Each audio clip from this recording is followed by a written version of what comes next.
You people get loud when you're wrong." The words echoed across the glittering studio.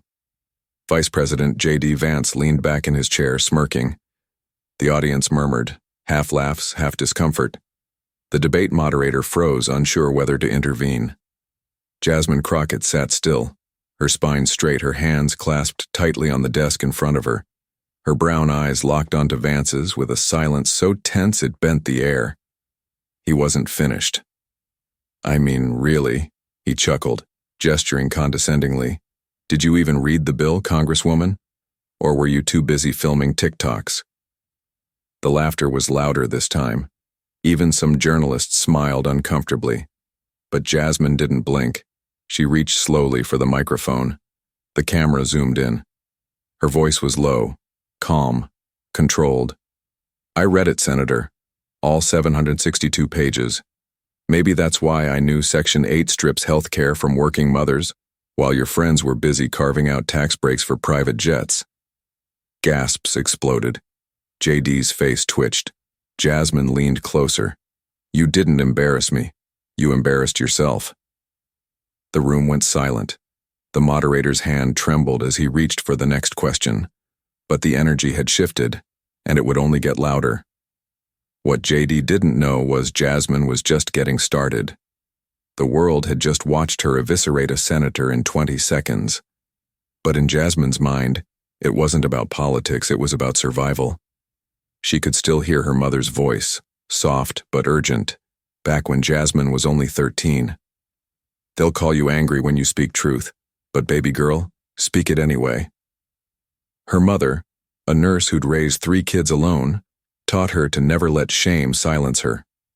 That lesson had shaped every word Jasmine spoke, so when JD tried to reduce her to a meme, to another angry black woman stereotype, she didn't flinch. She remembered the eviction notice taped to their apartment door, the late-night shifts, the tears her mother hid under the bathroom faucet. I speak for her, Jasmine thought, and every woman like her. Behind the studio lights, viewers across America began to rewind the clip. Over and over. Twitter lit up. Crockett just ended J.D. Vance's whole career in one sentence. But in the studio, J.D. leaned forward again. "You sound rehearsed, like you practiced that line in the mirror." Jasmine smiled. Not smug, sad. "You think truth needs practice?"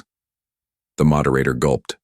But J.D. wasn't done, because next, he crossed a line no one expected. And what he said next would shake Jasmine to her core. J.D. Vance sat up straighter, his eyes narrowing. His voice dropped to something cold and measured. "Well, Jasmine," he said slowly, "I'm sure your community appreciates your passion. But statistics show, where you're from, people don't exactly make the best decisions."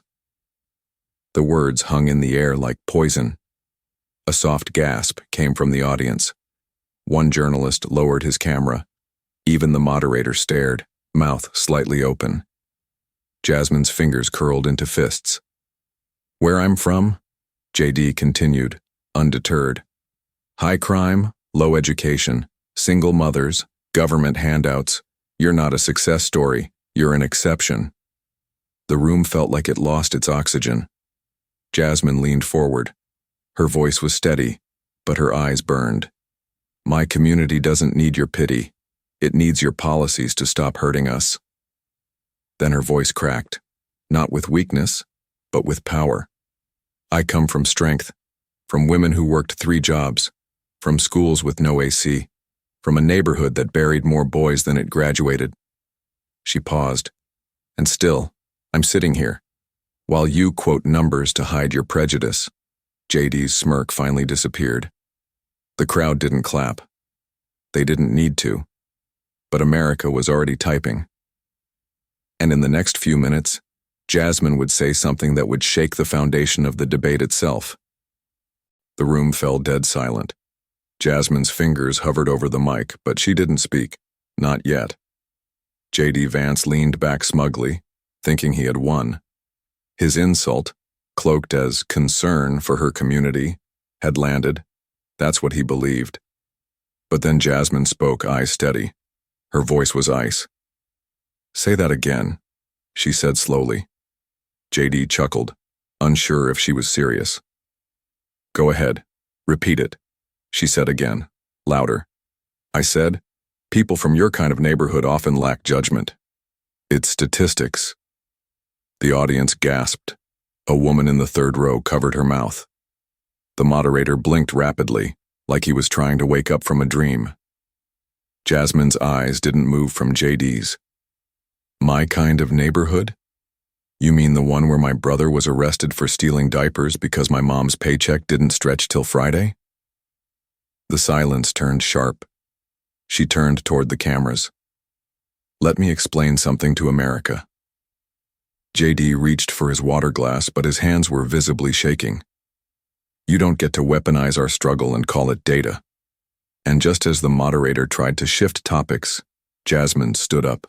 The cameras locked on her, and she wasn't done yet.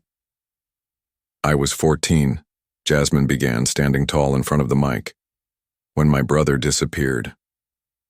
You could hear a pin drop. JD froze mid-sip. Even the moderator leaned in. Jasmine's voice cracked, just slightly, but she didn't stop. "He was arrested for shoplifting baby formula. We didn't see him again for 6 months. No trial, no lawyer, nothing." A deep breath. "I found out he'd been sent to a youth detention center 4 counties away. He'd missed his hearing, because they never told us when it was." JD shifted in his chair, but Jasmine's eyes never moved. "He came home skinny, quiet, scared of the dark." Now her voice was steel. "And you think I'm an exception, JD? No. I'm the result of surviving a system built to forget us." A murmur swept through the studio. Journalists were no longer typing. They were staring. "You sit up here in your tailored suit quoting stats like they're not people. But every number you flaunt has a face." Then she paused. Her next words came with a trembling exhale. "And sometimes, that face is your own brother." JD opened his mouth, but before he could speak, Jasmine turned toward him with something even more devastating. "You called me loud," Jasmine said, voice rising. She stepped forward just a bit, enough to make the camera zoom in again. JD tried to mask the panic on his face. He'd underestimated her. Again. "You think I'm angry? Emotional? Too much?" The audience waited, breath held. "I'll tell you what's too much. Burying 2 cousins before I turned 20. Watching eviction notices stack up like junk mail. Coming home to silence because my mom was pulling a double shift." Tears welled in her eyes, but they didn't fall. "You don't know loud, Senator. Loud is the sound of a young girl screaming into a pillow while her family breaks behind a locked bathroom door." Now her voice dropped to a whisper. "And if I speak with fire today, it's because no one listened when I whispered." The moderator looked shaken. JD tried to speak, but Jasmine raised one finger. "I've spent my whole life being told to sit down and be quiet." She stepped back toward the mic. "Not today." Then she slowly sat. And just when it seemed JD might apologize, he leaned into the mic and said something even worse. JD Vance shifted forward, jaw tight, eyes darting at the cameras. He spoke slowly, but there was venom beneath every word. "You're very good at dramatics, Jasmine. I'll give you that. But maybe if you spent less time reciting sob stories and more time understanding economics, you wouldn't embarrass yourself on national TV." The words landed like a slap. A low gasp swept through the audience. Jasmine didn't flinch. She stared at him like she was seeing something hollow. "Did you just call my brother's incarceration a sob story?" JD smirked. "I said what I said." That's when something inside Jasmine shifted. She looked out into the studio, not at the moderator, not at JD, but at the young black girl in the back row with nervous eyes and braids just like hers once were. And Jasmine whispered, "You can hit me with all the condescension you want. I've heard worse. But don't you ever diminish what our people go through just to survive." The moderator interrupted. "Let's move on to education policy." But JD cut in again, louder this time. "Sure. But let's keep it real. Jasmine's whole act is built on guilt-tripping America. And what Jasmine did next silenced the entire room. Jasmine turned to JD, her voice trembling now, not with fear, but with memory. "You think this is an act?" she said, her hand resting gently on the mic. "My father worked sanitation for 31 years. He never made it past the 10th grade. One night, after a long shift, he came home, sat at the kitchen table, and said something I'll never forget." The studio was so quiet, you could hear someone's water bottle click open off stage. He said, "Baby, you're gonna walk into rooms where people think they're better than you, smile, and let your truth do the talking." She paused. He died that week. A stroke, no insurance, no pension, just a shoebox full of unopened bills and the boots he died in. A lump caught in her throat. And now I sit here, decades later, across from a man who mocks that truth, who calls our pain a performance. She looked directly at JD. "This isn't an act, this is my life. And I'll wear it in every room I walk into." The camera cut to JD, expressionless. Then to the audience, some biting their lips, a few wiping tears. But the debate wasn't over, and JD was about to take it too far. JD leaned in, his voice low and firm. "Well, maybe if your community made better choices, your father wouldn't have had to die broke." The moderator's jaw dropped. Reporters looked at each other, stunned. A producer whispered, "Cut," into his headset. But the cameras were still rolling. Jasmine's hands began to shake, visibly, not with rage, with something deeper. She reached out and turned off her microphone. JD looked confused, but Jasmine didn't speak. She just sat back, folded her hands, and looked him dead in the eye. Silent, defiant. The room felt like it cracked. The audience didn't know what to do. No one clapped, no one moved. The moderator stammered, unsure whether to intervene.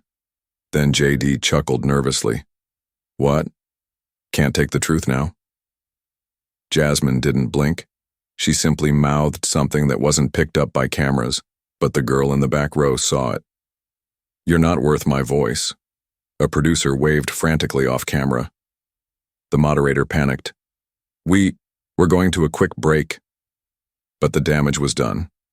Clips of JD's remark had already gone viral, and millions were already demanding something he wasn't prepared to face: accountability. Back from commercial break, the studio lights flared brighter, but Jasmine still hadn't turned her mic back on. The moderator cleared his throat. "Congresswoman Crockett, would you like to—" But she raised her hand gently. Then quietly, she turned her microphone back on. "I turned off my mic," she began, "not because I was afraid, but because I remembered who that mic was for." She looked into the crowd, then into the camera. "That mic isn't for JD. It's for the girl in East St. Louis who reads by streetlight, for the boy in Detroit whose father never came home, for the mothers who march for sons that never return." Her voice broke. "I didn't come here to win a debate. I came here because I promised them they wouldn't be invisible." The studio was breathless. She looked at JD, her voice steady again. "You tried to make me small, but I've been small before, hungry before, powerless before, and I survived all of it." The moderator leaned forward, preparing to transition to the final round. But then a quiet staffer stepped onto the stage, whispering into his ear. His eyes widened. "We've got a situation," he said. "Social media's on fire." In the control room, phones buzzed nonstop. Producers stared at screens as hashtags exploded in real time. "She shut him down." Crockett truth. Mic drop moment. The clip of JD's comment about Jasmine's father dying broke had gone viral within 8 minutes. One tweet had over 3 million views. The girl in the back row clutched her phone, whispering to her friend, "It's already everywhere." Meanwhile, on stage, JD looked increasingly pale. He glanced at the cameras, at the moderator, then back to Jasmine, who hadn't moved an inch. For the first time, He looked unsure. Jasmine leaned in again. "Senator Vance, you tried to build your argument on my pain, but pain isn't weakness." Then she turned toward the audience. "My father didn't die poor. He died honest, and he died free." A single clap echoed. Then another. The applause grew, not loud but deep, like people finally breathing after holding it in for too long. But before the next segment could begin, the moderator raised his hand and interrupted again. "I'm sorry, but this just in." He turned to the camera, his voice shaking slightly. "The White House just issued a statement." The studio froze. The moderator looked down at his screen, swallowing hard. Just moments ago, the White House communications director confirmed that President Marshall was watching the debate live and has issued a statement. JD blinked. Jasmine looked stunned for the first time. The moderator continued, reading directly. "In a time when truth is hard to come by, we stand with voices that speak from lived experience. The President applauds Representative Crockett for her courage and clarity tonight. Her words remind us why democracy must never lose its conscience." The audience gasped. The camera cut to J.D. Vance. His lips were pressed so tightly together they turned white. Jasmine looked down, trying to hide the tears forming in her eyes. She had come into this debate expecting nothing but disrespect. Now, the leader of the country had just validated her voice, but she didn't smile.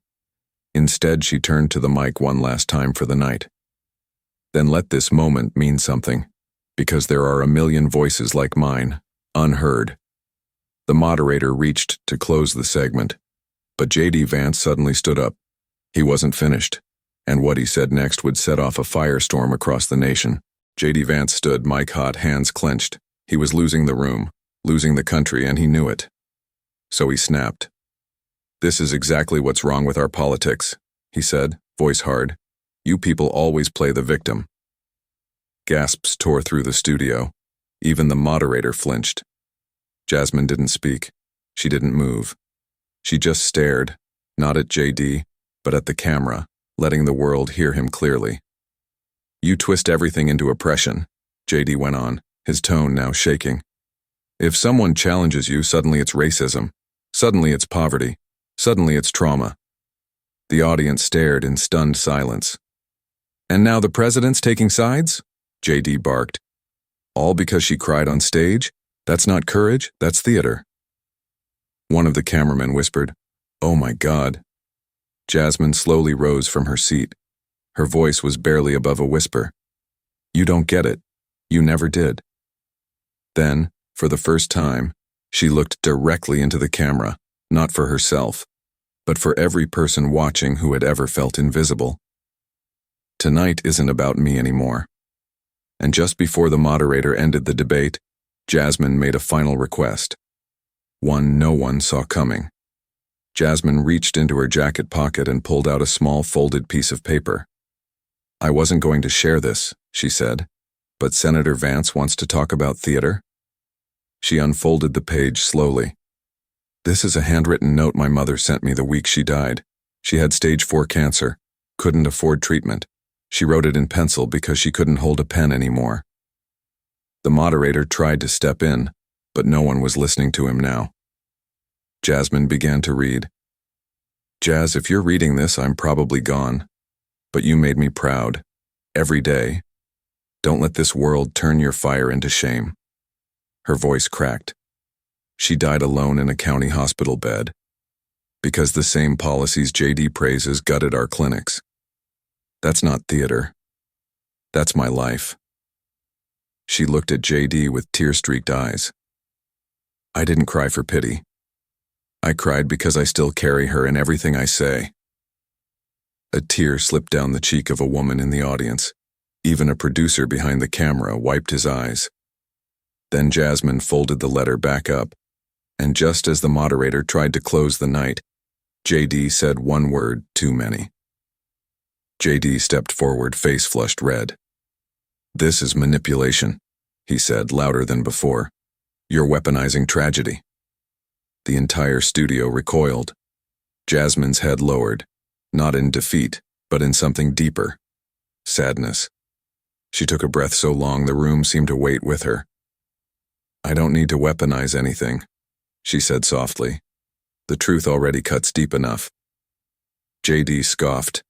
"You came here to make people feel sorry for you." Jasmine looked up slowly. "No," she said. "I came here because people like my mother, like my brother, like my community, they never got a seat at this table. I'm their seat now." Applause broke out again, louder this time.